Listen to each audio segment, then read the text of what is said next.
I'll start kind of with a synopsis of what we've been doing here in the last week or so. It's been a good week for us. Really, we've approached it much like we would approach an in-season bye week. It was an opportunity for us to look at ourselves, to look at what we do, the quality in which we've done it, the division of labor within what we do, who we're asking to do what.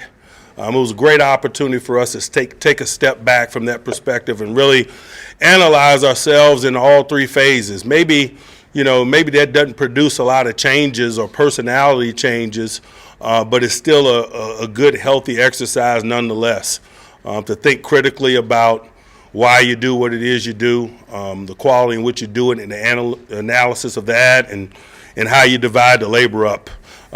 We did those things. We did some physical work with those that are available. It also provided those that needed time, rehabilitation. It also provided that.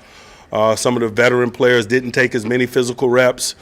Some of the guys have been dealing with injury. It was a great opportunity for them, obviously, to continue rehab. It was a great week for Antonio. We practiced yesterday. He was a full participant in practice.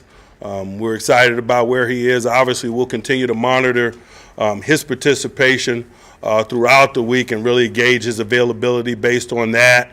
We can't take steps backwards as we prepare collectively and obviously with him in terms of his physical health. The only other injury really to speak of is B.J. Finney, who was injured in game week 17. He's been out. He's got a chance to participate this week, and we'll let the amount of participation and the quality of that participation determine whether or not he's in a helmet or not as we get in toward the weekend. We're extremely excited about being in this tournament. We don't take it for granted. There are 24 teams that are on vacation. There are 8 teams remaining. It's great to be within that 8, but we're singularly focused on this week and specifically the journey that is the preparation of this week. Obviously, we're excited about stepping into Heinz Field and playing playoff football in front of Steeler Nation. But, boy, a lot has to transpire between now and then. We've got some quality days of prep in front of us.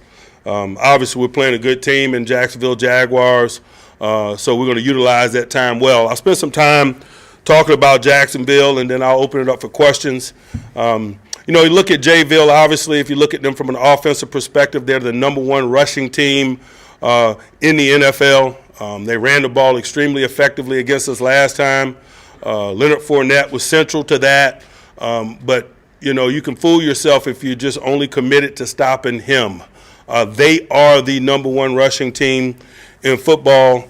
Chris Ivory is a quality veteran running back. T.J. Yeldon has played very well when given an opportunity also.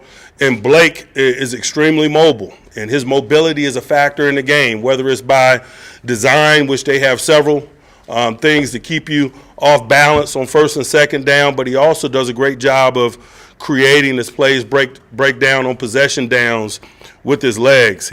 I thought he had a significant 3rd and 9 scramble backed up against us in game 1.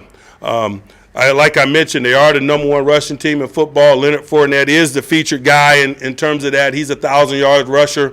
But those other 3 guys that I just mentioned, I think they collectively have 1,000 as well. And Chris Ivory, T.J. Yeldon, and Blake. So, minimizing their run is more than just focusing on Leonard. Obviously, we got to do a good job there. But we got to do a good job for 60 minutes and in all areas if we want to minimize the ways that they run the ball and the ways that they possess the ball and control the game or in manageable 3rd downs because of it. On the other side of the ball, man, it's about rushing coverage for them. They got top-flight people up front. The names, Calais Campbell, Yannick, Dante, Malik Jackson. I think those 4 guys have 43 of their 53 or so sacks in the regular season. Man, they get it done. They build their rush off of those 4 men, and those 4 guys deliver. Calais has been the bell cow. He plays outside in base. He plays inside in sub. Everybody's got to be ready to block this man. They do a great job with their edge people, 91 and 56, flopping them. both tackles and so forth got to be prepared to block those guys. Do a great job with their front in terms of the rush lanes, their rush lane integrity, the way they squeeze and constrict the pocket is awesome. Their back end is brought together by their 2 Pro Bowl corners who are playing at an extreme high level. They get picks. They take advantage of the opportunities when presented. I think their starting secondary alone, those 4 men, have 18 picks. And then their sub-package linebacker, Tevin Smith, has 3 himself. So the people that play on the back end deliver the splash, is exemplified by the interception numbers. The people up front deliver the